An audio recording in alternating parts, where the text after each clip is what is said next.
with Islamic traditions. In memory of them, we shall continue to work very hard to serve the people of Ghana, to ensure the success of our research agenda. Also coming up, Abosu chief in the Western region urges crackdown on drug abuse, prostitution linked to Galamsey. Minister community man so them not to be an assassin or an anonymous idea. Yeah, yesterday, it didn't bother you know assassin. Send the abandoned Pegalam say, nine Abosu saw Galamsey. It's a Galamsey for no. You put away now, we enough. Abandoned classroom project deepens infrastructure woes at Suni HDA Senior High School. Need more classroom, and looking back at where we are standing, the government started a classroom in its block, 1 story, by Get Fund for us. But this has stalled since December 2023. And Bimbila pupils in the northern region march to combat rising youth drug abuse. All residents of Bimbila and its surrounding villages to come and help us see to it that the drug menace that we have in this our society is called to a stop.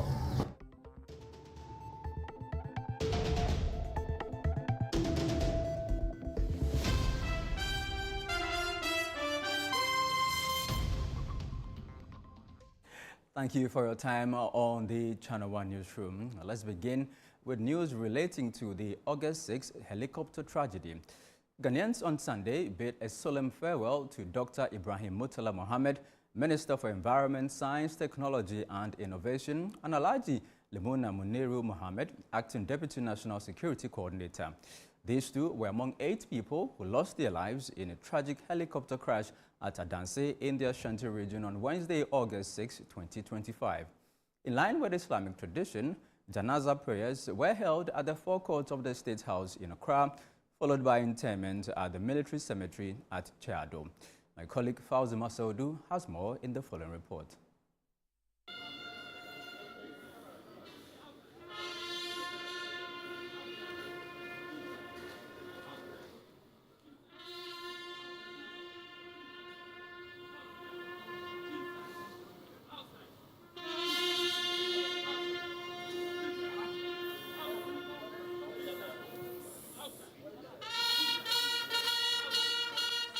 The final funeral rites for the Minister for Science, Environment and Technology, Murtala Mohammed, and that of Limona Muniru, the Deputy National Security Coordinator, the two who were part of that infamous helicopter crash, took off at the forecourt of the State House with a janaza prayer.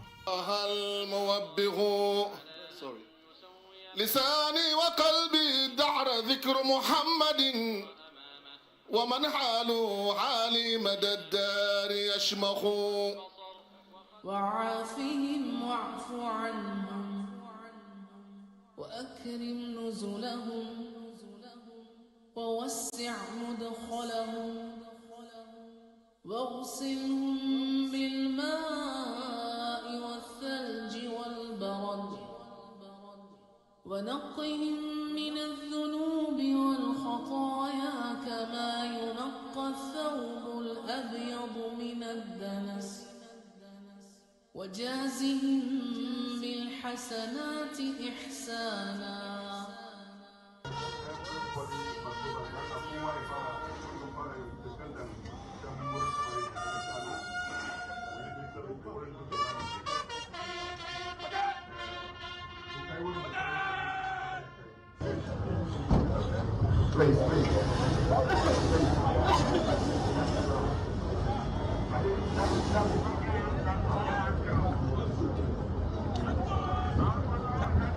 Greeted by a solemn atmosphere, Muslims gathered here at the military cemetery at Chadu also performed prayers for the deceased. For them, they came from their maker and it is to him they shall return. They believe that given the principles that these two individuals embodied while on earth, they will definitely rest in their Creator's bosom. These kind of testimonies that have been born about them, it will benefit them definitely in their graves. Because there has been multitudes of people who have borne testimony about their virtues. Enough is this as an admonishment for us. The bodies have finally arrived at the military cemetery in Chadu. Comrade Ibrahim Murtala Mohammed and Mohammed Limuna Muniru are finally going home. These two were part of 8 persons who tragically lost their lives in an infamous helicopter crash. It's been a moment of grief, palpable sadness, and what have you. The President of the Republic, John Dramani Mahama, stated that the legacies of these deceased individuals will be best protected if the country continues to pursue diligently what these individuals stood for. The two brothers, Muniru and Murtala, were both personally close to me.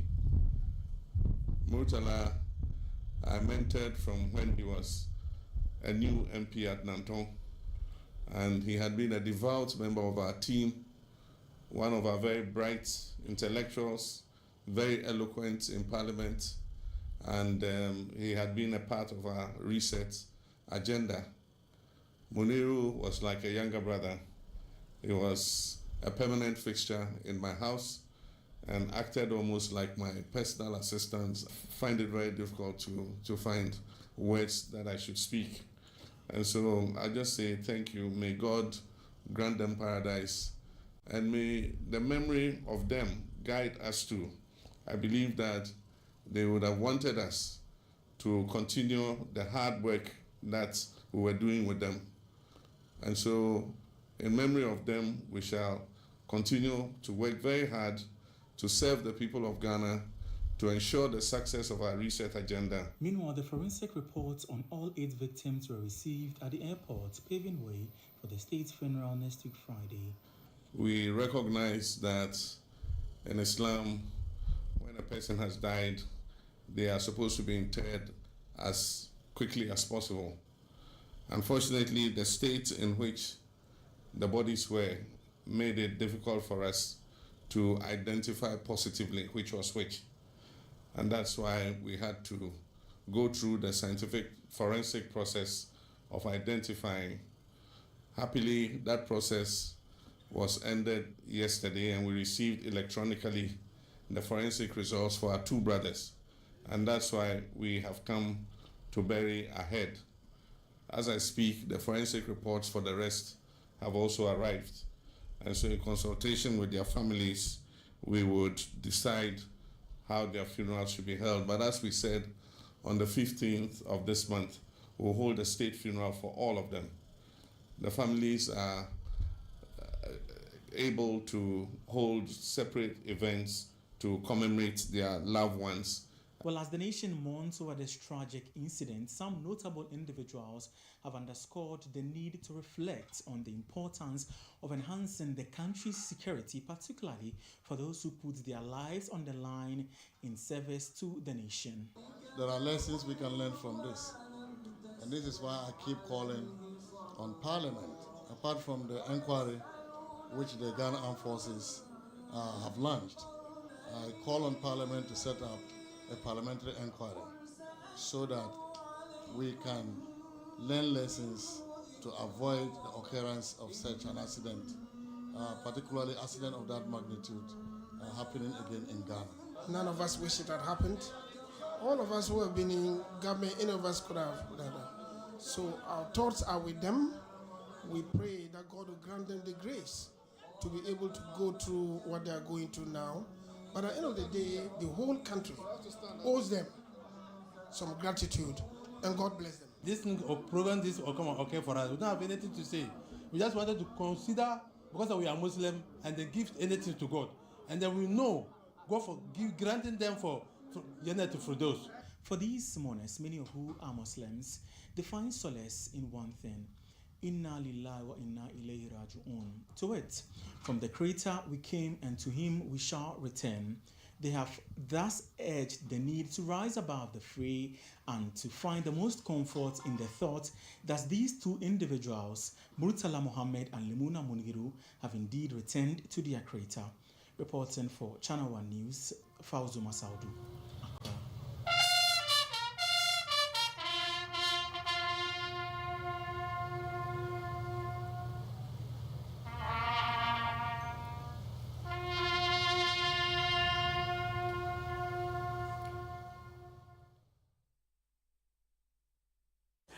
For more on this tragedy, we are joined on the phone lines by Deputy Presidential Spokesperson Shamima Muslim. Grateful to you, Shamima. We're told that when a Muslim dies, it is not our tears they want, but they want prayers. So I imagine that what happened today, this ceremony of prayers we witnessed today, is what our fallen compatriots would have wished for. Indeed. Thank you very much for having us, and thank you for your coverage of the entire event from the forecourt of the State House to the military cemetery. Today also afforded the entire nation to witness at a very, close range, a typical Muslim service, albeit under very difficult circumstances. And as you referenced, one of the imams did say that one of the prayers we must all make for the repose of the souls of the departed was to pray for God's and Allah's forgiveness of their sins, and also to pray that they will be able to answer the questions of the grave, and for the outpouring of love and sympathies and the prayers that we all witnessed today. It is our hope that our fallen comrades indeed are resting in Jannatul Firdaus. But how are you yourself holding up, Shamima? I mean, seeing not just your fellow Ghanaians, but Muslim brothers being buried after this tragic incident on Wednesday? A lot of teachers and imams will tell you that as for the dead, they are dead and gone. That death is actually a reminder to us, the living, about how transient life is. And again, as one of the imams extolled this afternoon, the question was, if it was you, would you be ready to go?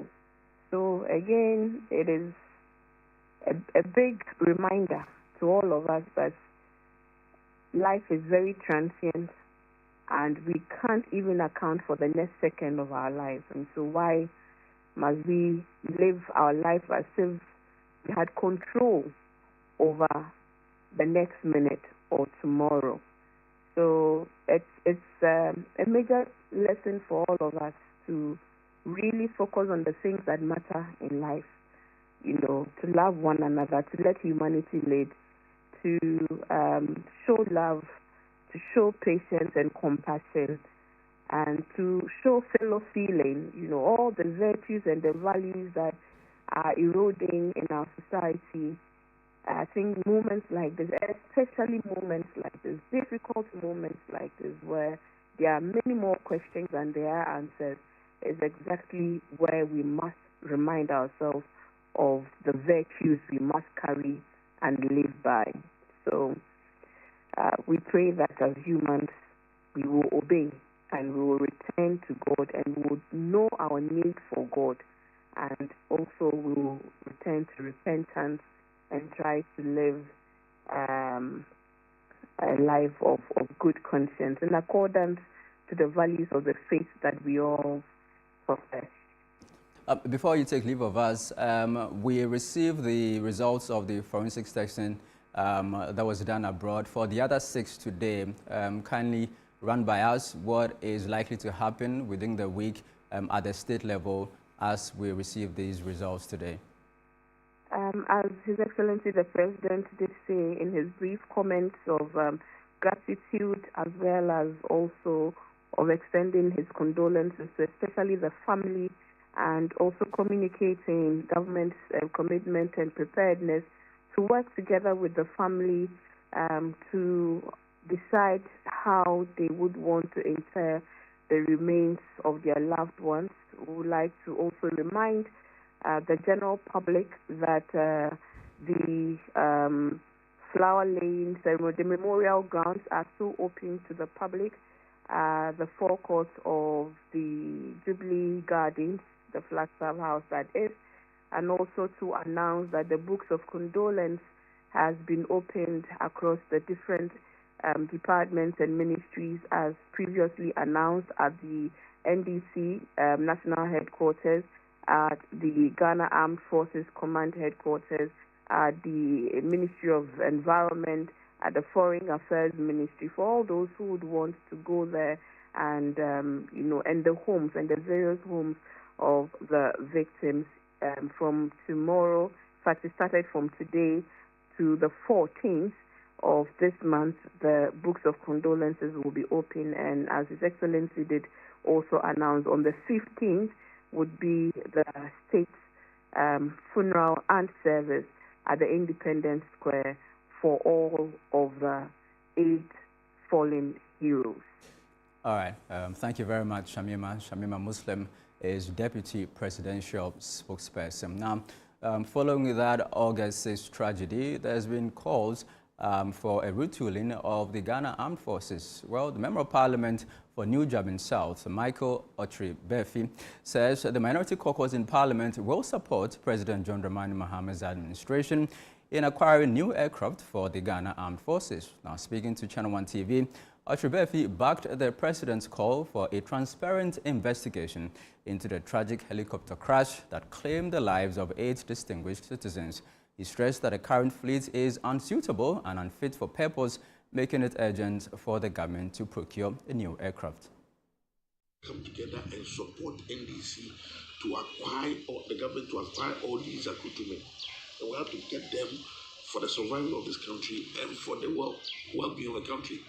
I mean, the mere fact that they didn't support us to buy aircrafts for military jets, get aircraft, doesn't mean that we should also support them. We have to support them. And I believe that as a member of parliament, our people, the side of the minority, will support them. But this can happen to anybody, including members of the minority, because we are all in government. And so, assuming we're to travel with them, would have also suffered the same consequence. And so, I believe that there's a time that the political class must come together to fight a cause that will benefit Ghana.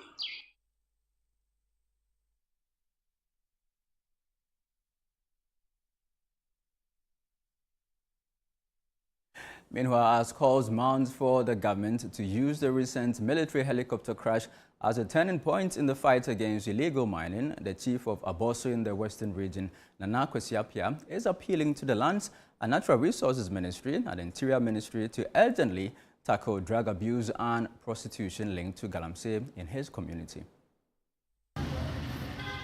For years, Abosu in the Western region has been a hub for both large and small-scale mining, attracting young people from across the country.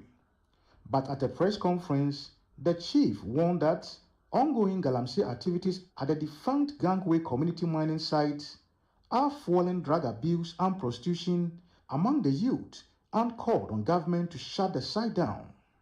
Community mining, you know the Abanbay, Minister Training Nalim, you community mining, the Arabio. So them not the assassin or an anonymous idea. Yeah, yesterday, Ibidumbabe, you know, assassin do. Sanda Abanan Pegalam say, Nine Abosu saw Galamsey do. Into Galamsey for no. You put away now, we enough.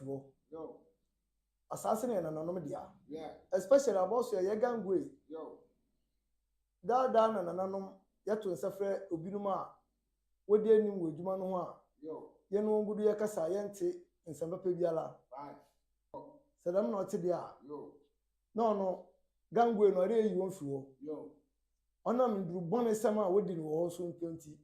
Bibi today, we, Tramo, red, Dam nyamani na kodo ho. Ana na nom no ye mpede dam nzama no be kodo wo ekrom ha.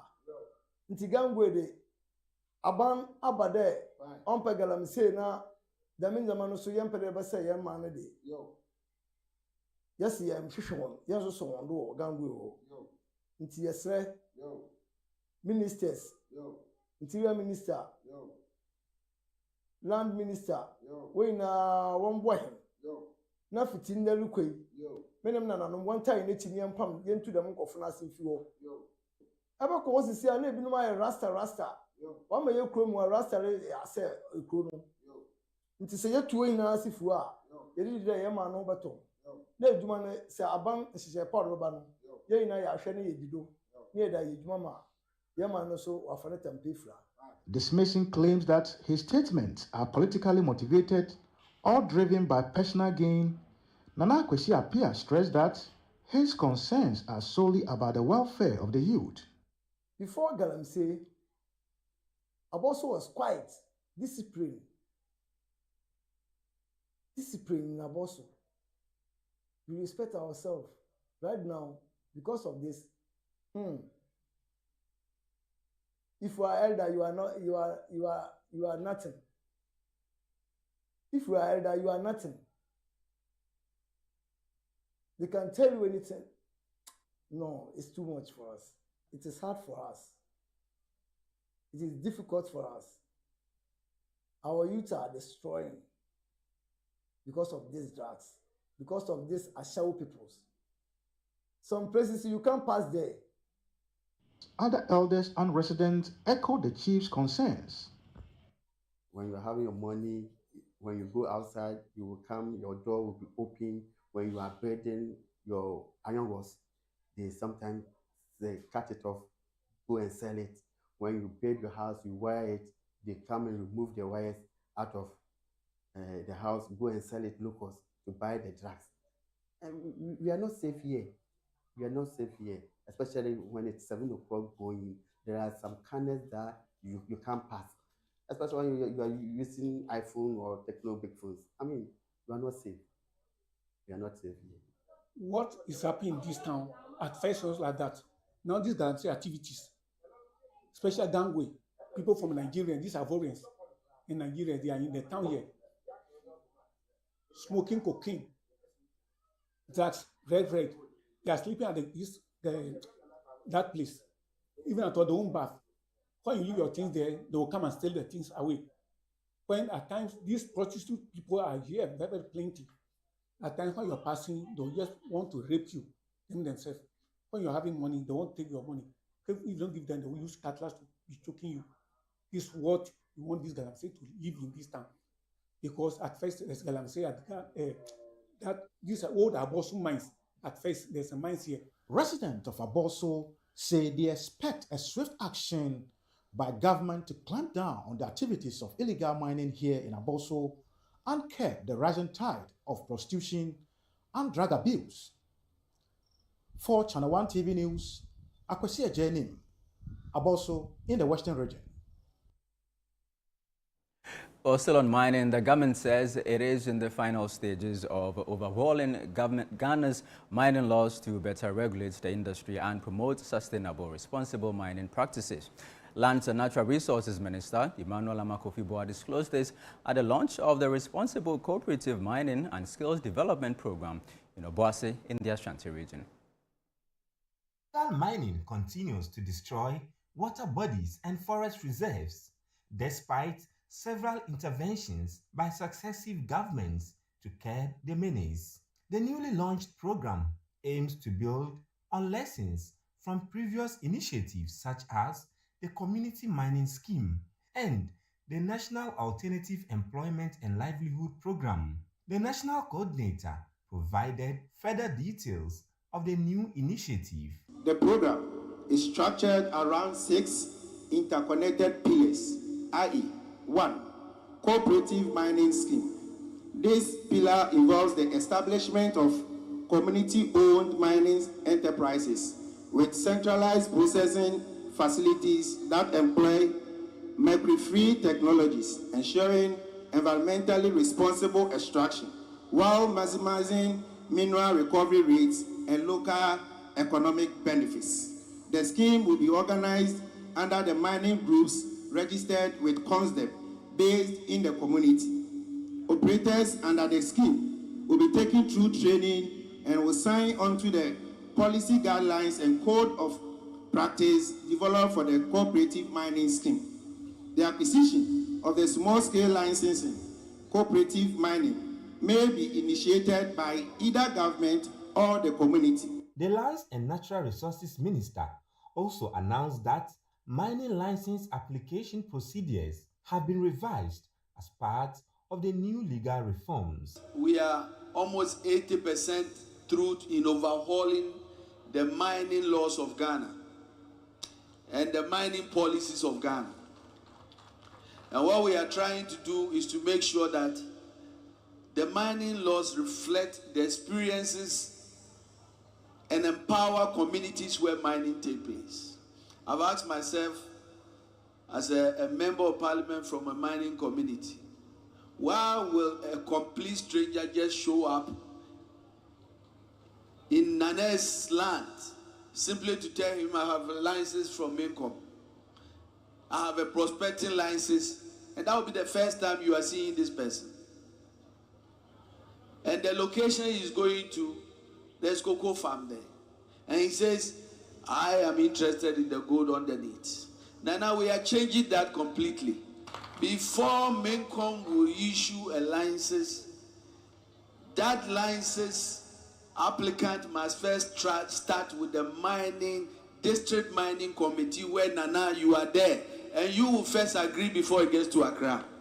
The Chief Executive Officer of the Chamber of Mines called for a dedicated fund to support sustainable and continuous exploration. The framework also leaves out the essential element of sustainable mining exploration.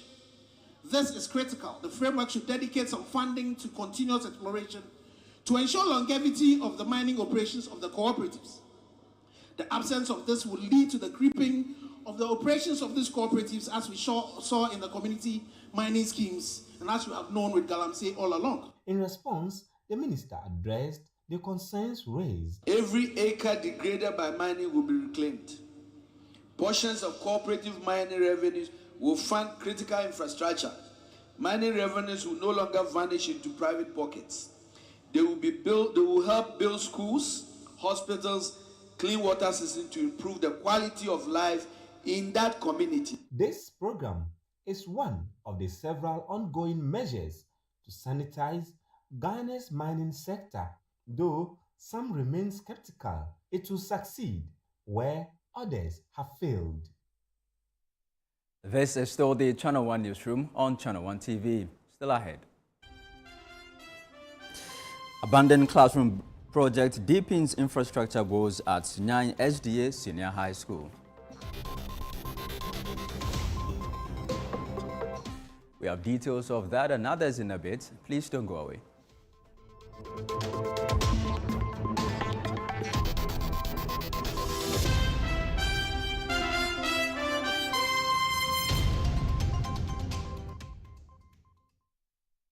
Hey Ghana, so you people know Miss Brother Man small. If you knew, it's your boy. Kill them all. But this time, I'm not only killing mosquitoes, I am killing the grades. See? This wouldn't have been possible if I didn't have the perfect mosquito-free atmosphere. Thank you, Out Insecticide. And yeah, Out Mosquito Coil. For a mosquito-free atmosphere, trust Out to... You are not serious. Out Insecticide. So ya boa, faha.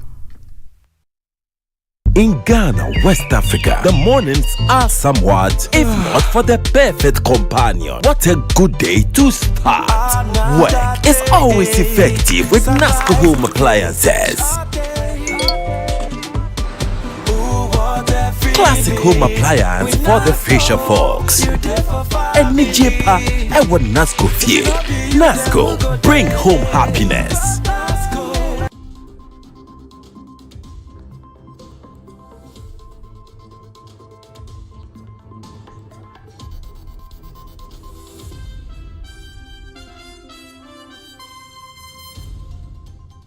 Welcome back to the Channel 1 Newsroom. Now, Ghanaian-owned mining and exploration firms are urging the government to ramp up support for local players in the industry to boost the economy and expand job opportunities for citizens. The call follows a historic milestone in Ghana's mining history, the completion of the first phase of iron ore exploration at Jamrame in the Oti region, spearheaded entirely by local expertise. Channel 1 News' Volta regional correspondent Desmond Selasiago has details in this report. Mining remains a cornerstone of Ghana's economy, driving exports, employment and industrial growth. However, wholly Ghanaian-owned companies have historically played a limited role in large-scale projects. That trend is shifting with the breakthrough iron ore exploration in the Oti region led by African Exploration Minerals Group, AEMG. This marks the first time a fully Ghanaian-owned company has overseen a project from the initial exploration phase to the brink of potential mining operations. The venture forms part of the Ghana Integrated Iron and Steel Development Corporation's strategy to harness the nation's iron ore resources for industrial transformation. Upon completing phase 1, AEMG officially handed over exploration data and samples to Intertech for advanced analysis. AEMG's Chief Operating Officer, Samuel Frimpong, is appealing for stronger government support to ensure the survival and growth of local mining firms. So this project is the first time or maiden project for Ghana, whereby Ghanaians take control of our own minerals from the exploration stages to development to actual mining. So the phase that we are in right now, we are in the explorational stages, which is the Amari mineral resource estimation, to be able to determine the quantity and the quality of iron ore that we have on this block. I believe these projects have really shown and proved the capabilities that Ghanaians we have, from strong technical guys to the ground guys to casual laborers, has been great. And as I said, this project is really a benchmark to show the government and all Ghana that yes, we Ghanaians can definitely take hold of all our minerals and be able to develop it from the exploration stage all the way to mining. So we urge the government and all the stakeholders that this is something that as Ghanaians we need to continue and be able to develop our own minerals. GISDEC has commended AEMG's performance, noting that the successful completion of the exploration stage strengthened Ghana's bargaining power ahead of potential mining. Deputy CEO for Operations and Finance, Philip Opon Amponsa, has encouraged local investors to channel resources into the mining sector. We are very happy so far to the work they have done, and to decommission them today is the beginning of more things to come. And we are also glad that the Africa Exploration is a local or an indigenous company. Most of the time, most explorations taking place in this country or parts of Africa, most are done by the foreigners. And when they are finished, they hold the bargaining power. And this one, too, the uniqueness of it is that this one, the whole process was paid by the government of Ghana to do this exploration. This is an indication that the power, the purchasing power or the bargaining power is in the hands of the government. Ask people from the local people to come and then come and invest, provided they have the necessary resources. Now, once they are partnering with the government, it's our prayer that we get people locally to do the mining. Local authorities in the KJB district have welcomed the project, confident it could open up new jobs and drive socio-economic progress in the area. For us, yes, we are local authorities. We are ready to work with them, and I think what we are paying for is what is happening now. This is going to bring, employment to the teeming youth we have in the district. And apart from that, the exploration is done. We just saw they presented some certificates to some people. They've given them some training. They've added some skills, have good skills and unskilled labor who are going to benefit this. Development will come into the community. Things will go on well for us. Bad things that I think if you don't have any job, especially the youth, they go astray doing all bad things. If they are working, such things will not come. Our local mining companies are calling for support from government. Local authorities say the potential mining will bring development to the area. Reporting for Channel 1 is from Jamrame in the Oti region. My name is Desmond Selassie. Let's now focus on education infrastructure because Seventh-day Adventist Senior High School at Suni in the Abosu region is battling severe infrastructure deficit that is hampering effective teaching and learning. With limited classroom space, both teachers and students face daily struggles, a situation that is also discouraging new admissions. A 12-unit classroom block started in 2023 to address the shortage has been abandoned, leaving the school's needs unmet. Channel 1 News' Michael Sapamfum has been to the school and reports. Established in 2004 by the SDA Church with just 24 students, 14 boys and 10 girls, the Suni SDA Senior High School was absorbed into the public education system in the 2015-2016 academic year. Today, it has 322 students, 142 boys and 180 girls, supported by 53 teaching staff and 16 non-teaching staff. But the school's facilities have failed to match this growth. It lacks enough classrooms, a proper assembly hall, and a science laboratories for practical lessons. In 2023, government began work on a 12-unit classroom block at a new site to ease the pressure, but construction has since stalled. The abandoned site has now turned into an open defecation spot for some residents. The poor infrastructure is also affecting enrollment as some students fail to report after seeing the school's conditions. We have inadequate classroom. Classrooms are not enough for all the subjects especially during elective subjects because of the nature of the syllabus. We need more classroom. And looking back at where we are standing, the government started a classroom unit block, 1 story, by Get Fund for us.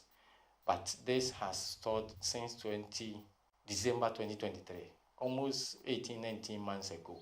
The contractor has never been to site. We need this classroom block to be completed on time so that we can make very good use of it because we need the classrooms. Beyond the classroom infrastructure, we also need furniture in the classrooms. We have little furniture in the classroom, even for the few students that we have. That leads me to my enrollment. Enrollment is going down. We need the government to help absorb the school into the boarding boarding system so that our school will also become a boarding school where it will attract many students to come. Looking around us in Sunyani, the schools around us cannot absorb the number of students who want to go to secondary school. In this era of free SHS, everybody wants to be at the boarding house. So we need the government to absorb our school into the boarding status. 2 teachers voiced their frustrations over the situation. You realize that everything we'll have to do as far as instruction is concerned must be done in the classroom. But as we speak now, we don't have adequate classrooms. Sometimes teachers are moved to take lessons under trees, makeshift staff common room, wherever it's possible to make lessons go on. So I would say the lack of classrooms is really affecting us. Well, as a teacher in this school, we find it very difficult whilst teaching since the buildings and the classrooms are inadequate. Sometimes you have to have group works. When the students are sitting in groups, you can't even move around to supervise since the classrooms are not enough and the students are more than the ones we should get in the classroom. So that is one thing that is really affecting us in the classrooms. And also, we don't really have much infrastructure, and in our classrooms we need projectors for teaching and so many things. Even as a science teacher, we don't have labs for practical work. So sometimes we have to commute the students to other schools, and that really brings a lot of problems for us. The girls' prefect, Estella Ejewa-Himas, also described how the shortage of facilities is impacting students. We lack classrooms. When you're about to study, especially the other courses that we offered. When you're about to study our electives, some of us have to move out of the classrooms. We have to study under a tree, and then we don't even get a place to study. Yes, and then the second one too, about the dining hall. We don't have dining hall. We have to bring our food to the classrooms and then eat. And then lastly, the dormitories. We are more there. We are more. We don't even get a place to sleep. Most of us sleep on the floor. We don't get a place to sleep. So that's our challenges that we are facing. The management at the SDA Senior High School in Sunyani is appealing to government to complete this abandoned 12-unit classroom block to help improve teaching and learning in the school. For Channel 1 News, I am Michael Sapon Info.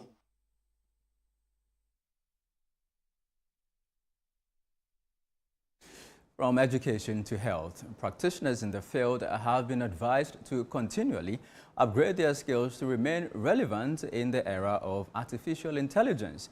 According to the Ghana Medical Association, while AI-powered tools can significantly enhance the work of medical professionals, they also pose the inevitable risk of making certain roles redundant. Our Central Regional Correspondent, Akwesiado, reports. From recording and managing patient data to diagnosing illnesses and dispensing medication, AI tools are increasingly providing valuable support to healthcare workers, easing their workload. Experts say that when properly deployed, AI can improve service delivery, shorten patient waiting times, and ensure more efficient treatment. AI, like we all heard today, has come to stay, whether we like it or not. We are using it already. Now, a lot of you go to the hospital, you don't need a folder. All you need is present your card yourself, and then you are told that go and see your doctor. It's AI. The doctor sits down, takes your history, writes your labs, and directs you to go to the lab. And then you go to the lab, your samples are taken, or your x-rays are taken, and you go back to your doctor without carrying physical forms. So it's something that we are leveraging on already. Now you can send images across the continent, even skin conditions. And people sit somewhere, they interpret it, and they tell you what is wrong with that. However, the risk of some healthcare roles becoming redundant remains a real concern. Speaking to Channel 1 News at the ongoing 44th Annual General Meeting of the Society of Private Medical and Dental Practitioners in Cape Coast, the president of the Ghana Medical Association, Dr. Frank Srebwo, encouraged practitioners to continually enhance their expertise to remain relevant in this new era. It's inevitable. I mean, we shouldn't run away from it. It will take some jobs. Now, you have to look at the fields that are available to you. So if you are in a field that you think is AI dominated, look for other alternatives, because medical fields are plenty. Other pressing concerns include data protection and patient privacy. President of the Society of Private Medical and Dental Practitioners, Andre Kwasikuma, urged the government to provide sustainable infrastructure to prevent data loss and breaches. He also called for the development and strict enforcement of ethical guidelines to safeguard patient privacy. Data protection organizations, not in Ghana, but all over Africa, will have to collaborate to make sure that we get good quality data for AI. Some people may want to, for some bad intentions, introduce poisonous data into the data field, which may be misleading the AI and therefore misleading doctors. But there must be a system that can cover urban Ghana and rural Ghana. Do you understand? So it's very, very important that developing this system, there's transparency, there's collaboration, there's input from medical personnel, from IT personnel, etc. So I have a system that we're all confident about.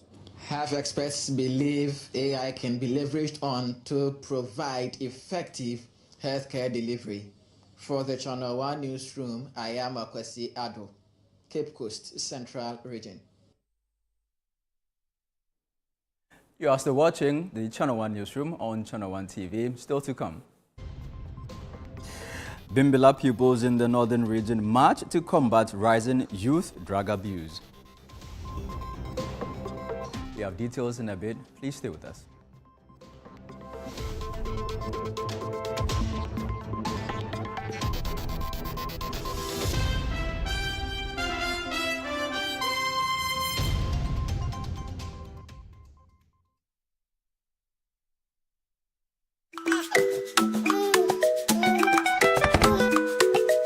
How may I help you today? We'd like to open a bank account.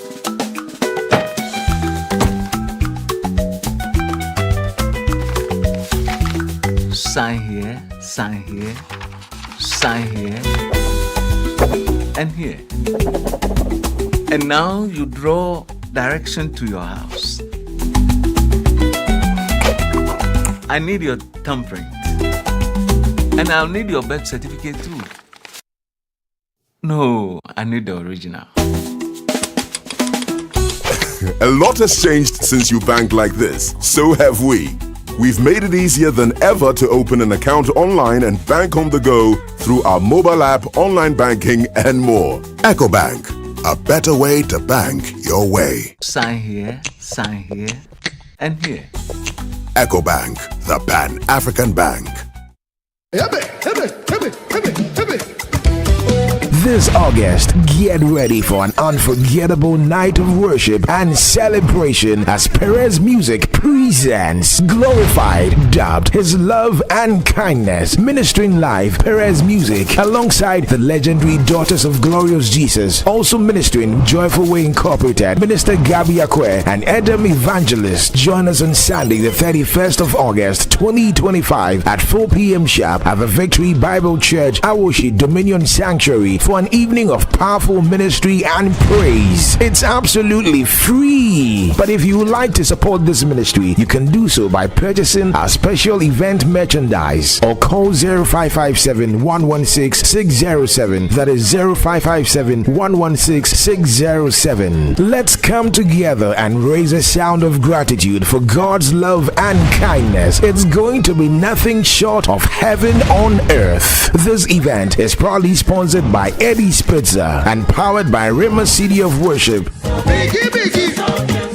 Looking for a one-stop shopping destination for all things made in Ghana? Eager to experience a remarkable fair that showcases the richness, creativity, and innovation behind Ghanaian products and services? Then get ready for the This is Ghana Exhibition 2025. The This is Ghana Exhibition highlights the brilliance of Ghanaian entrepreneurs, artisans, and businesses who continue to shape the narrative of homegrown excellence. This is Ghana's biggest trade fair and exhibition, bringing together SMEs, startups, research and manufacturing sectors, indigenous corporate bodies, and local creatives in one exciting space. The This is Ghana Exhibition 2025. Come explore, engage, and be inspired by the businesses and brands that are redefining made in Ghana across every sector. The dates: Saturday the 6th and Sunday the 7th of September 2025. Time is 10 a.m. through till 5 p.m. each day. The venue is the A4 Sutherland Children's Park. For inquiries or participation details, call us on 0205 973 973. The This is Ghana Exhibition 2025 is powered by Channel 1 TV and 97.3 City FM and is proudly sponsored by MTN, EcoBank, and Side Hassle from EK Brand Consult.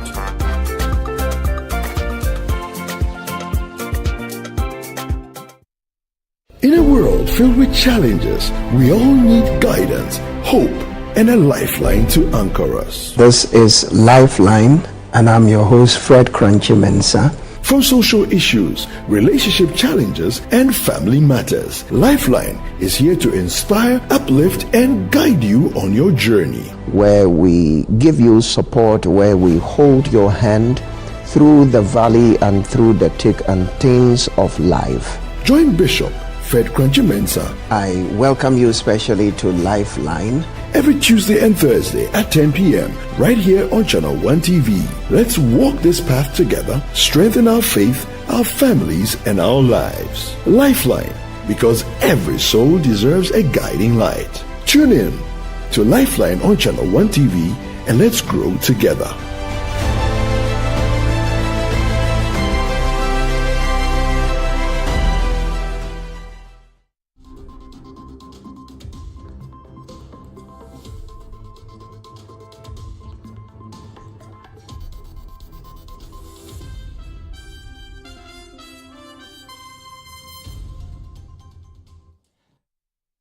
Thank you for staying with the Channel 1 Newsroom. Now, some pupils of the Nurul Iman Islamic School in Bimbila in the Nanumba North Municipality of the Northern Region took to the streets on Sunday morning to raise awareness about the growing problem of drug addiction among the youth. Opioid abuse is on the rise in Nanung, a trend many say poses a grave threat to the future of children in the area. Channel 1 News' Northern Regional Correspondent Mohammed Aminu Alabira has more in this report. Drug addiction has become a public concern in Bimbila, with increasing numbers of young people abusing narcotics, jeopardizing their future. On Sunday, the Nurul Iman Islamic School organized a peace walk to highlight the dangers of drug abuse. The participants, mostly children aged between 3 and 10, expressed fears about the uncertain future they face as drug use spread among the youth. The head Malam of the school spoke to the media about the impact of drug addiction and the importance of the work. We took a walk this morning to kick against the high intake of drug abuse, such as tramadol, weed, and other things. It has come to our notice that many of the youth are now into the hard drugs, and Islamically it's not good, and also it's not good to our health. Any reasonable person cannot sleep nowadays because of the high intake of the hard drugs. He also urged parents to take greater responsibility for guiding their children. I would urge parents to set their eyes on the children very well, and also those who are into the business of that hard drugs. Please, it will help us. We are the future leaders, and when you look at our generation today, you can't sleep. Assembly member for the Dangbe electoral area, Alasan Adam Nuhu, also addressed Channel 1. To call all residents of Bimbila and its surrounding villages to come and help us see to it that the drug menace that we have in this our society is called to a stop. In fact, this is a wake-up call for all philanthropists, including even elders of the community. Parents who support the children's campaign say urgent action is needed to curb the menace. These people sit around our homes. The ghettos are within in the community. So the children know, they see what they do, they see the behavior of some of them. So there is a need to educate them. And also this kind of involvement will also make the children aware of that. Some of the children also shared their concerns with Channel 1. Today as we stand, the high intake of illicit drugs, popularly called tramadol, scamming, weed, and scamming has been taking the center stage of the social media and gradually takes away the future human resource. In light of this, we the talented and use this platform to create awareness to the looming dangers if this menace is not stopped. Across the region, drug abuse among the youth is common, with ghettos in nearly every community serving as hotspots for the habit. Authorities are being urged to act decisively as the dealers behind the trade are often well known in the communities but remain untouched. Sending a message to the community that they should resist from getting addicted to drugs. Mohammed Aminu Alabira, reported from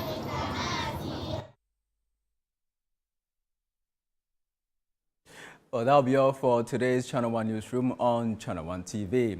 Do visit our website, channel1newsonline.com, for more information on our top stories and more. Subscribe to Channel 1 TV on YouTube for more exclusive video content from Channel 1 TV. Download the Channel 1 TV app on Google Play Store and the App Store.